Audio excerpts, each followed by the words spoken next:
ancient church of St. Mary Major, Santa Maria Maggiore, stands in the center of modern Rome.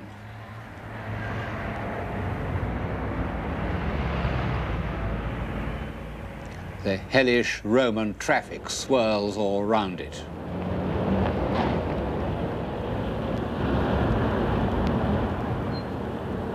But if you go inside, you'll find the original columns of the 5th century church built in rivalry with the neighboring temple of Juno, the mother goddess. Since old St. Peter's was pulled down, there is nowhere else in Rome where one gets such a powerful impression of the Christian church before the barbarian conquests. This is the grandeur that the Roman church had once achieved and was to achieve again. Above the columns, the mosaics of Old Testament stories are almost the earliest illustrations of the Bible that exist. Brilliant, fresh colors like early Matisse. One sees what was lost when almost the whole of early Christian art was destroyed.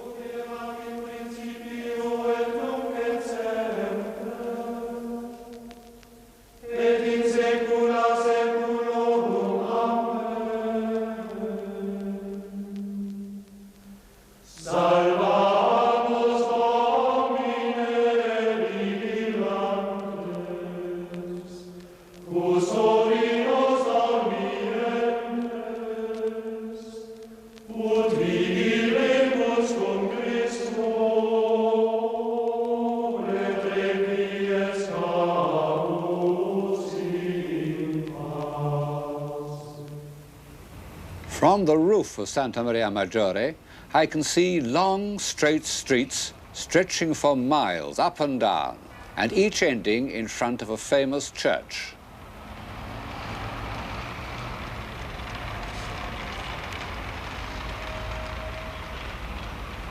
Down there is St. John Lateran, and in the opposite direction is Santa Trinita dei Monti. And in each of the piazzas are Egyptian obelisks, symbols of that God-directed state which Rome had superseded.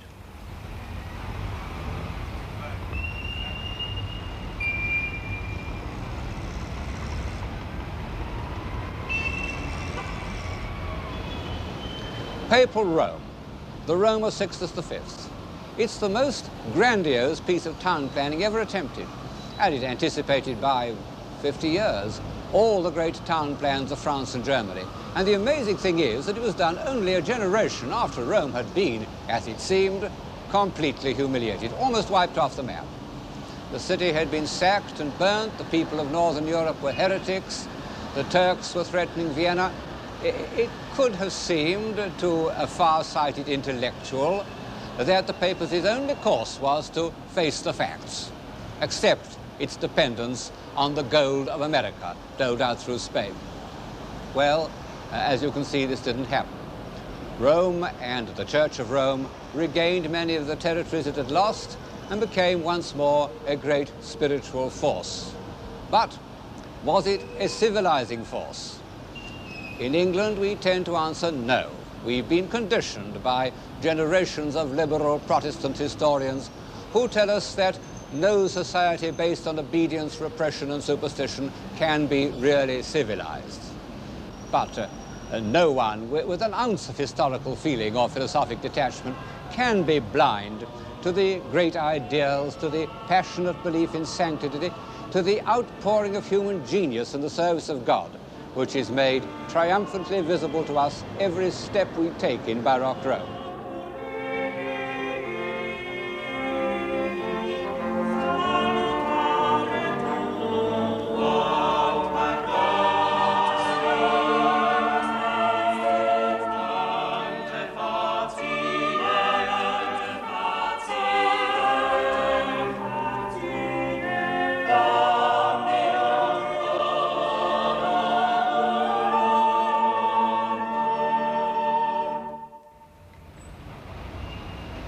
Whatever it isn't barbarian or provincial. Add to this that the Catholic revival was a popular movement, that it gave ordinary people a means of satisfying through ritual, images, symbols, their deepest impulses, so that their minds were at peace. And I think one must agree to put off defining the word civilization till we've had a look at the Rome of the popes.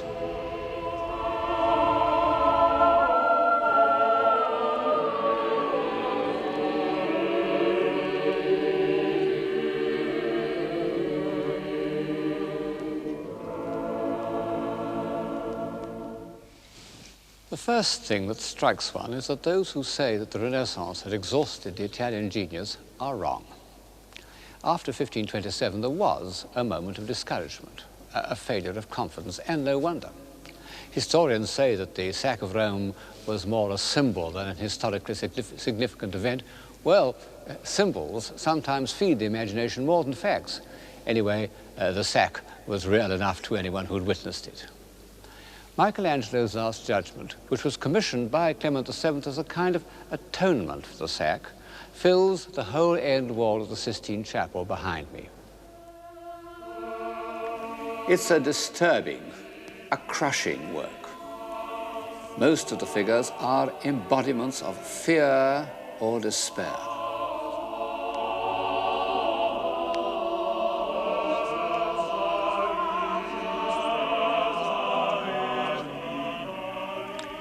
Look at the damned being ferried across the Styx.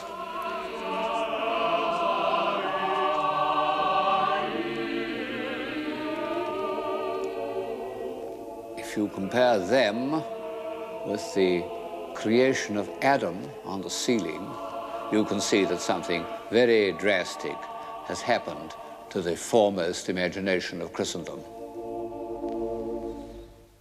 Michelangelo had been reluctant to undertake the Last Judgment.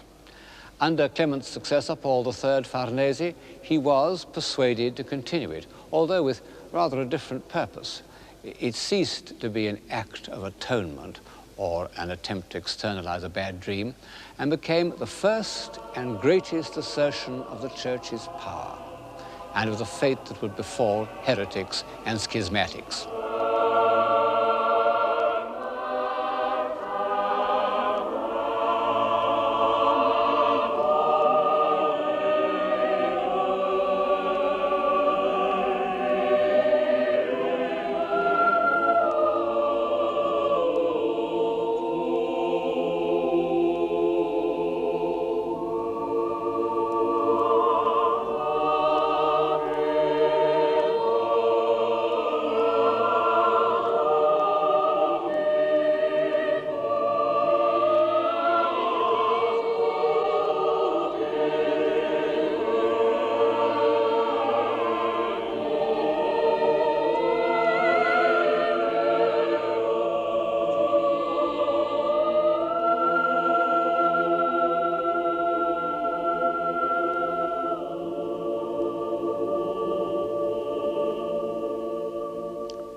The Last Judgment belongs to a period of severity, when the Catholic Church was approaching its problems in rather the same puritanical spirit as the Protestants. It's curious that this period should have been inaugurated by Paul III because he was in many ways the last of the humanist popes. He was cradled in corruption. He was made a cardinal because his sister, known as La Bella, had been the mistress of Alexander Borgia. At first sight, he looks a crafty old fox. But if you look at Titian's portrait of him in Naples, one of the greatest portraits ever painted, it's a wise old head. And the longer you look, the more impressive it becomes. And he took the two decisions that were successfully to counter the Reformation. He sanctioned the Jesuit order, and he instituted the Council of Trent. For almost 20 years, several hundred bishops and cardinals from all over the Catholic world met in the Cathedral of Trent to discuss the future of the Church. There was a good deal of high politics as well as theology. But in the end, the Council did draw up a plan for the Catholic revival, which held good right up to the middle of the 19th century. Michelangelo could refuse him nothing.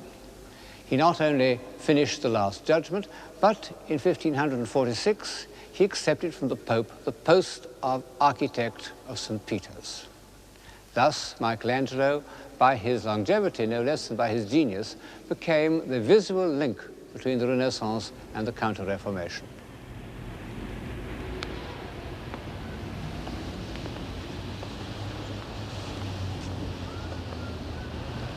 One of the reasons why medieval and Renaissance architecture is so much better than our own is that the architects were artists, individual artists of genius. The master masons of the Gothic cathedrals started as carvers working on the portals. In the Renaissance, Brunellesco was originally a sculptor, Bramante a painter. And of the great architects whom we shall see later on in the program, Pietro da Cortona was a painter and Bernini was a sculptor. And this has given to their work a power of plastic invention, a sense of proportion and articulation based on the study of the human figure, which knowledge of the tensile strength of steel and other prerequisites of modern building doesn't always produce. Well, of all non-professional architects, Michelangelo was the most adventurous, the least constrained either by classicism or functional requirements. Not that he was unpractical.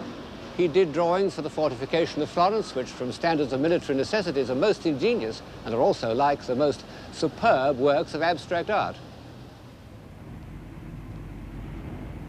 For that matter, all his ground plans are thrilling abstract designs. But he felt himself free to play with the elements of architecture in such a way as to express his feelings. And, as so often happens with a great artist, they were prophetic feelings. You can see what I mean in the building that stands behind me, the Palazzo dei Conservatori, here on the capital of Rome. Grandeur and obedience. Well, it's grand, all right. And if man is to take any pride in his history, the Roman capital should be grand. But the extraordinary thing is how Michelangelo has expressed in his architecture the principle of subordination. In an early Renaissance building, the parts maintain their identity with a harmonious independence. In the Michelangelo facade, everything is subordinate to powerful rhythms that run right through the building. He gave his immense authority to the device of a single pilaster running up through 2 stories. You know, in Renaissance architecture, and in Roman buildings for that matter, you had one column per story, one on top of the other. In this building, the small columns are pressed into the foot of the giant pilaster. They don't assert themselves, they simply add to its power. And these commanding verticals are met by even more assertive horizontals. And the inevitable collision of these 2 directions gives the building an extraordinary feeling of energy. It seems as dramatically tense as a human situation. Perhaps only Michelangelo had the energy of spirit to pull together the vast inchoate mass of St. Peter's. 4 admirable architects had worked on it before him. The central piers were already built, part of the surrounding walls, but he was able to give it the unifying stamp of his own character.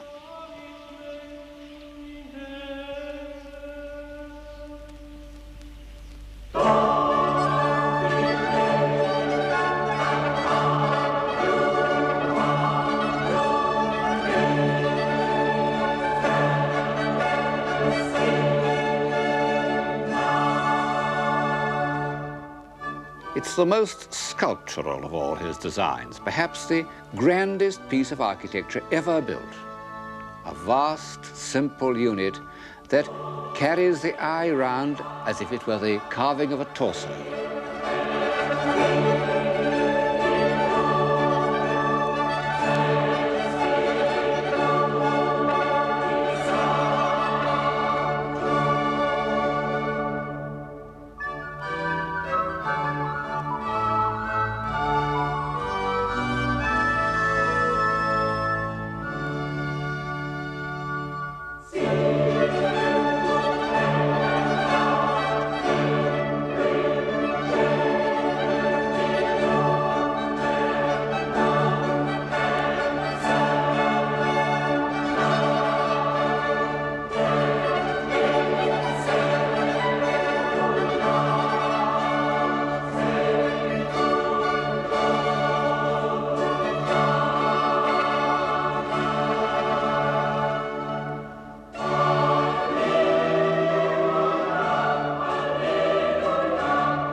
People don't always appreciate the awe-inspiring grandeur of the walls and cornices of St. Peter's, but everybody knows the dome.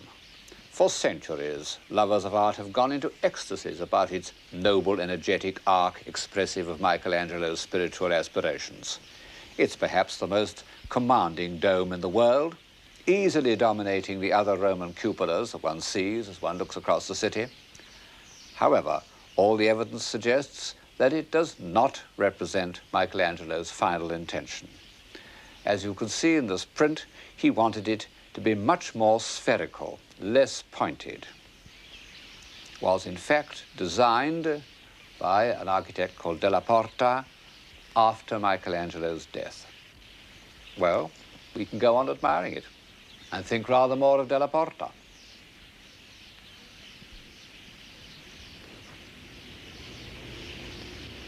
The last stone of the Dome of St. Peter's was put in place in 1590, a few months before the death of Sixtus V.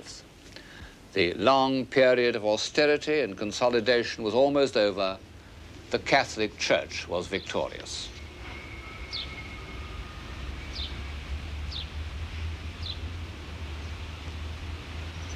Now, how had that victory been achieved? In England, most of us were brought up to believe that it depended on the Index, the Jesuits, and the Inquisition.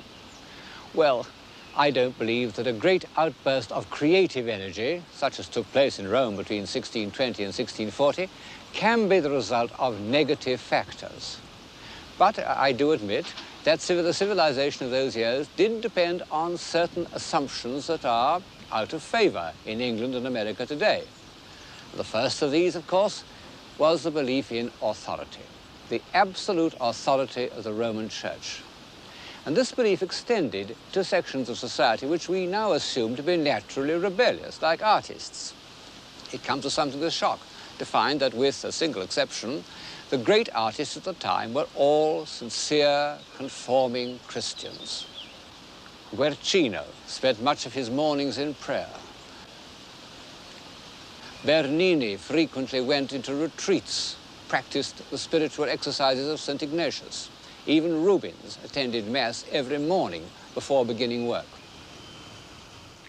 This conformism wasn't based on fear of the Inquisition, but on the simple belief that the faith which had inspired the great saints of the preceding generation, saints like St. Filippo Neri, was something by which a man should regulate his life. The mid-16th century was a period of sanctity in the Roman Church almost equal to the 12th. St. John of the Cross, the great poet of mysticism. St. Ignatius Loyola, the visionary soldier turned psychologist. St. Teresa of Avila, the great headmistress, with her irresistible combination of mystical experience and common sense. And St. Carlo Borromeo, the austere administrator. One doesn't need to be a practicing Catholic to feel immense respect for a half-century that could produce these great spirits. However, I'm not trying to pretend that this episode in the history of civilization was of value chiefly because of its influence on artists or philosophers. On the contrary, I think that intellectual life developed more fully in the freer atmosphere of the North. The great achievements of the Catholic Church lay in harmonizing, humanizing, civilizing the deepest impulses of ordinary people.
humanizing, humanizing, civilizing. Take the cult of the Virgin. In the early 12th century, the Virgin had been the supreme protectress of civilization. She'd taught a race of tough and ruthless barbarians the virtues of tenderness and compassion. The great cathedrals of the Middle Ages were her dwelling places upon earth. And then in the Renaissance, while remaining the Queen of Heaven, she became also the human mother, in whom everyone could recognize those qualities of warmth and love and approachability. Now, imagine the feelings of a simple-hearted man or woman, a Spanish peasant, an Italian artisan, on hearing that the northern heretics were insulting the Virgin, desecrating her sanctuaries, pulling down or decapitating her images. He must have felt something deeper than indignation. He must have felt that some part of his whole emotional life was threatened, and he would have been right. The stabilizing, comprehensive religions of the world, the religions which penetrate to every part of a man's being, in Egypt, India, China, gave the female principle of creation almost as much importance as the male, and wouldn't have taken seriously a philosophy that failed to include them both. Of course, I'm bound to say that these were all what H.G. Wells called communities of obedience. The aggressive nomadic societies, what he called communities of will, Israel, Islam, the Protestant North, conceived their gods as male. Now, it's a curious fact that the male religions have produced very little religious imagery. In most cases, have positively forbidden it. The great religious art of the world in every country is deeply involved with the female principle. Of course, the ordinary Catholic who prayed to the Virgin wasn't conscious of any of this, nor was he or she interested in the really baffling theological problems presented by the doctrine of the Immaculate Conception. He knew simply that heretics wanted to deprive him of that sweet, compassionate, approachable being who would intercede for him as his mother might have interceded with a hard master. Take another human impulse that can be harmonized but shouldn't be suppressed, the impulse to confess. The historian can't help observing how the need for confession has returned, even, or especially, in the land of the Pilgrim Fathers. The difference is that instead of confession being followed by a simple, comforting rubric which has behind it the weight of divine authority, the modern confessor must grope his way into the labyrinth of the psyche with all its false turnings and dissolving perspectives. A noble aim, but a terrifying responsibility. No wonder that psychoanalysts have the highest suicide rate of any vocation. And perhaps, after all, the old procedure had something to recommend it because, as a rule, it's the act of confession that matters, not the attempted cure.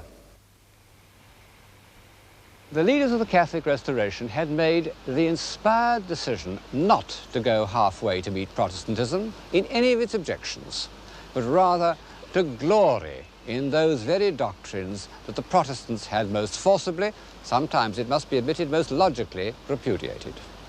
Luther had repudiated the authority of the Pope very well.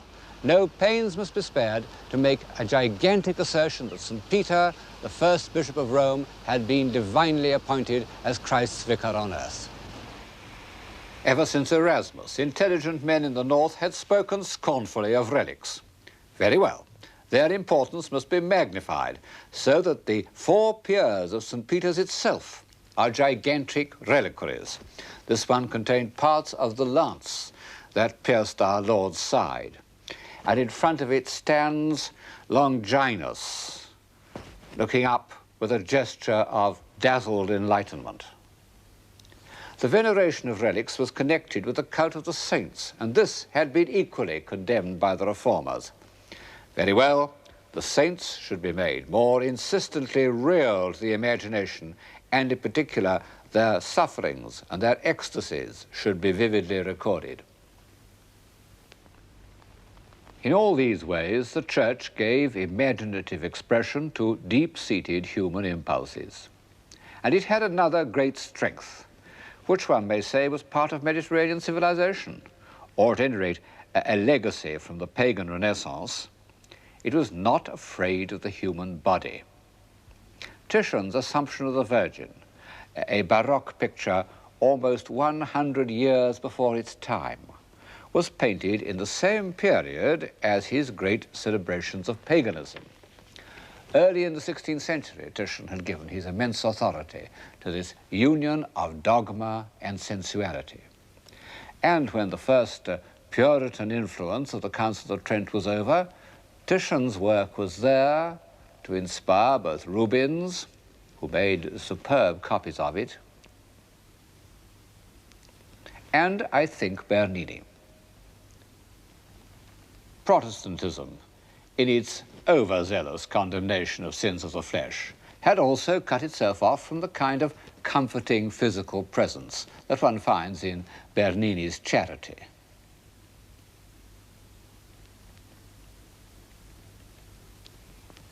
For all these reasons, the art we call Baroque was a popular art. The art of the Renaissance had appealed through intellectual means, geometry, perspective, knowledge of antiquity, to a small group of humanists. The Baroque appealed through the emotions to the widest possible audience. Sometimes it does so by dramatic illustration. This is the Calling of St. Matthew by Caravaggio, who was, on the whole, the greatest, certainly the most original painter of the period. And like many other artists of the time, he uses a means of communication that reminds one of the films. Caravaggio experimented, as you can see here, with violent contrasts of light and shade that were popular in highbrow films of the 20s.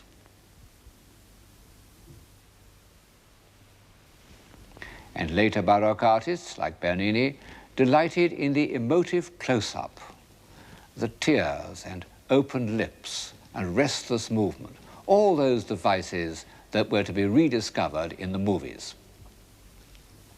The extraordinary thing is that the Baroque artists did it in bronze and marble and not on celluloid. Of course, in a way, it's a frivolous comparison because however much one admires the films, one must admit that they are often vulgar, always ephemeral, whereas the work of Bernini is ideal and eternal. He was a very great artist, and although his work may seem to lack the awe-inspiring seriousness and concentration of Michelangelo, it was, in its century, even more pervasive and influential.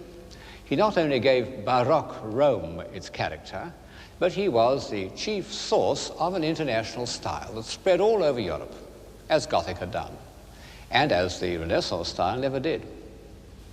He was dazzlingly precocious. At the age of 16, one of his carvings was bought by the Borghese family, and by the time he was 20, he was already commissioned to do a portrait of the Borghese Pope, Paul V. In the next 3 years, he became more skillful in the carving of marble than any sculptor has ever been, before or since. His David, in contrast with the static David of Michelangelo, catches the sudden twist of action, and the vehement expression of the head is almost overdone. Actually, it's a self-portrait of the young Bernini who made a face into a mirror said to have been held for him by his patron, the Cardinal Scipione Borghese. The Apollo and Daphne is an even more extraordinary example of how marble can be made into something fluid and fleeting, because it represents the moment when Daphne, crying for help to her father, is changed into a laurel tree. Her fingers are becoming leaves already. It's just beginning to dawn on Apollo that he's lost her.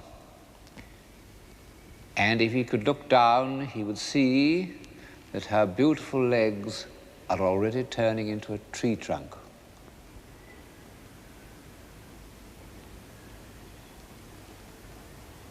And her toes are becoming roots and tendrils.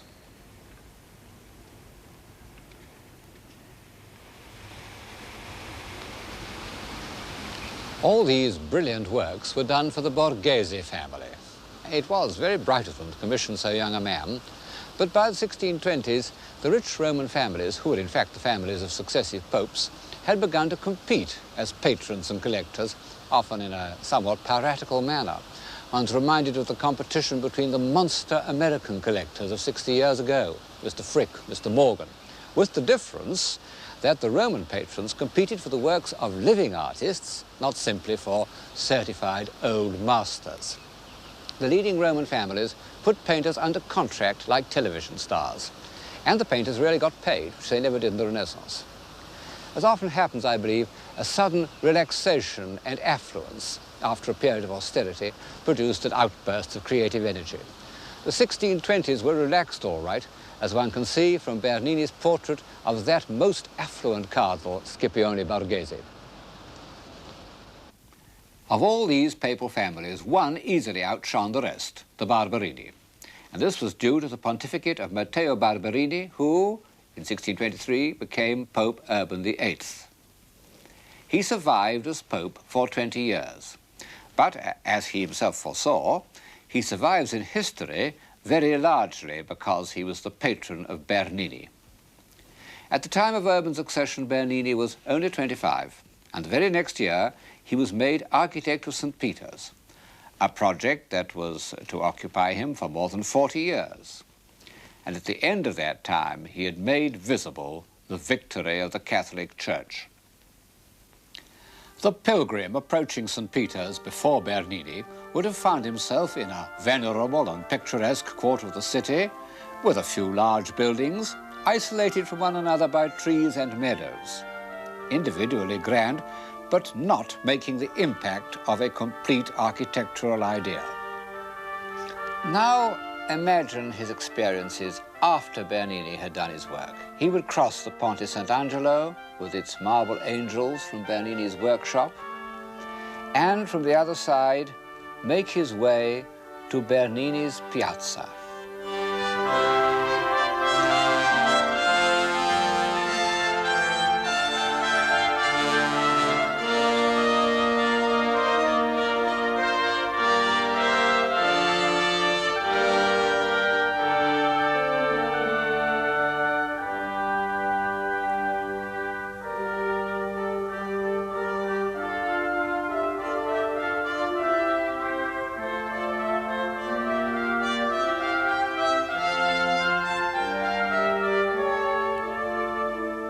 Bernini is perhaps the only artist in history who's been able to carry through such a vast design over so long a period. And the result is a unity of impression that exists nowhere else on so grand a scale.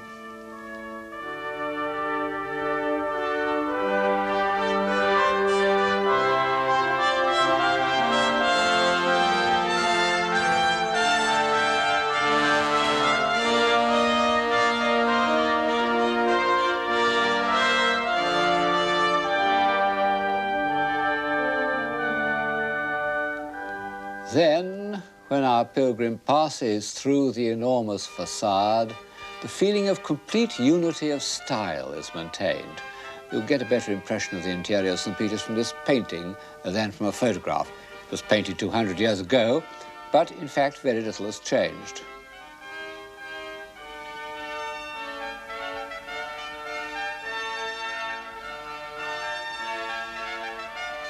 Not only is the decoration, basically, all conceived by Bernini in a uniform style, but the eye passes without a break through the baldacchino and up to that astonishing construction, the throne of St. Peter. But perhaps what would have impressed our pilgrim most of all would have been the bronze baldacchino. Bernini started work on it in the year that he became the architect of St. Peter's.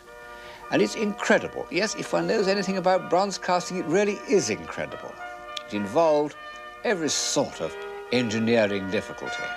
And then there's the amazing richness and audacity of Bernini's invention and the perfection of craftsmanship, which extends to every detail.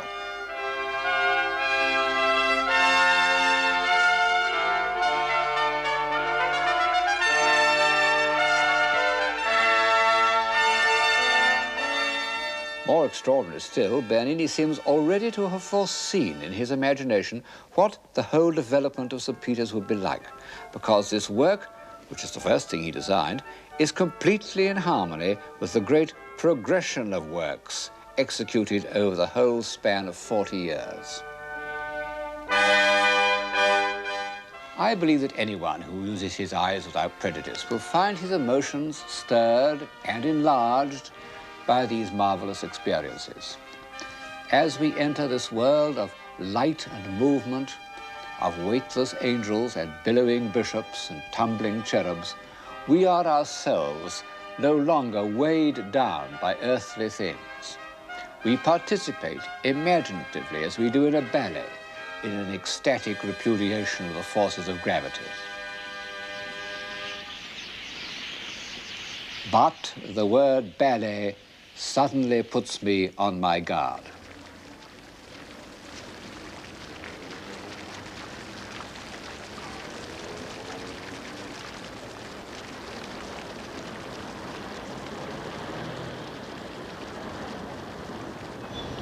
It was no accident that Bernini was the greatest scene designer of his age. John Evelyn, the diarist, records how in 1644 he went to the opera in Rome, where Bernini painted the scenes, cut the statues, invented the engines, composed the music, wrote the comedy, and built the theatre. And we're told that at Bernini's productions, people in the front row ran out of the theatre, fearing that they would be drenched by water or burnt by fire. So powerful was the illusion that he created. Of course, these stage sets have all vanished, but we have some evidence of what they were like in the fountain that Bernini designed for the Piazza Navone, here behind me. It's an astonishing performance. A sizable Egyptian obelisk is lifted up on a hollow rock as if it weighed no more than a ballerina. And round the rock are four gigantic figures, symbolizing the four great rivers of the world. First of all, the Danube, with its symbolic animal, the horse, emerging from a grotto, said to be the only part of the monument carved by Bernini himself. Incidentally, it's the portrait of a real horse called Monte d'Oro. And then the Nile, with a rather ridiculous lion. And then the Ganges, shrouded from the sun. And finally, the River Plate, symbolized by heaven knows what sort of fabulous crocodile.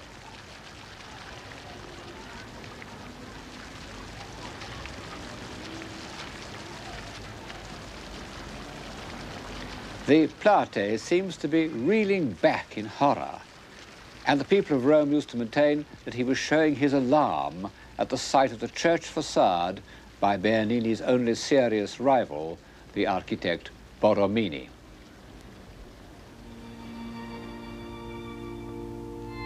Of this theatrical element in Bernini, a sublime example is the Cornaro Chapel in Santa Maria della Vittoria.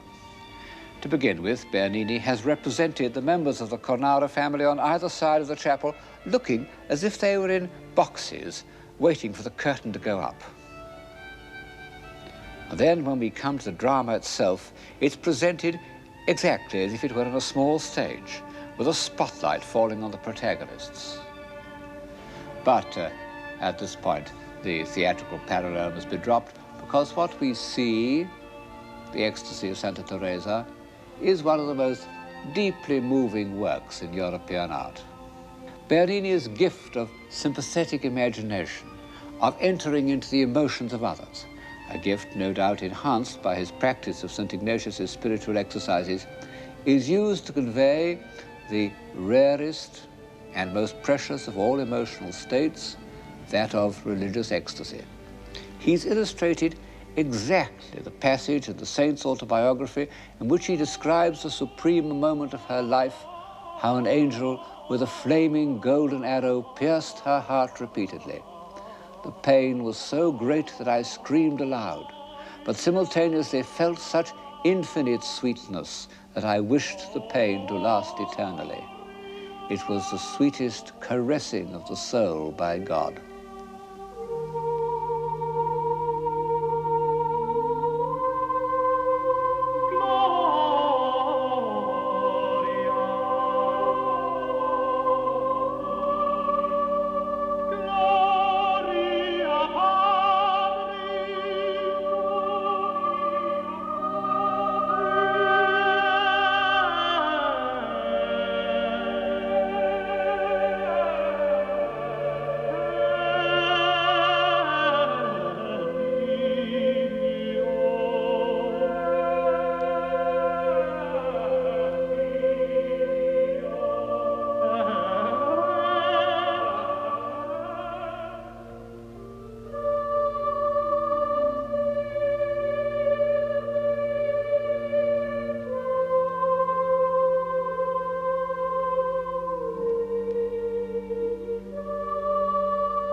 I don't think that anyone can accuse me of underestimating the Catholic Restoration or its greatest image maker, Gian Lorenzo Bernini.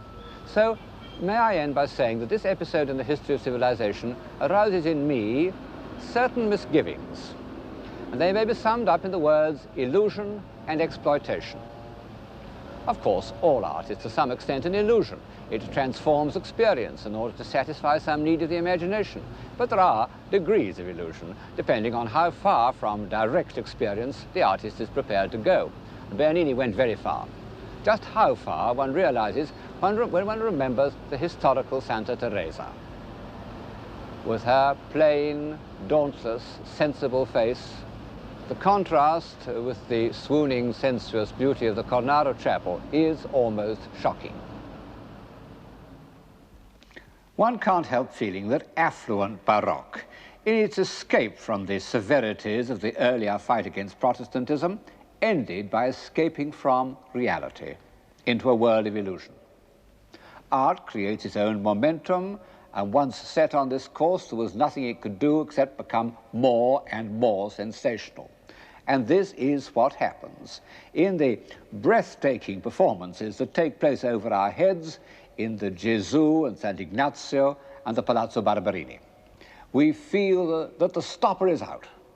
Imaginative energy is fizzing away up into the clouds and will soon evaporate.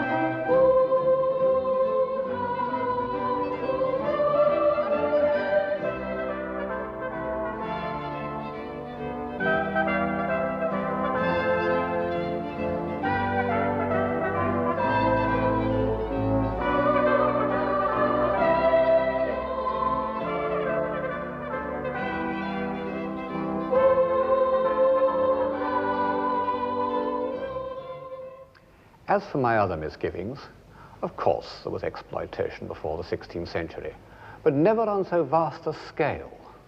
In the Middle Ages, it was usually accompanied by real popular participation. Even in the Renaissance, palaces were, to some extent, seats of government and objects of local pride.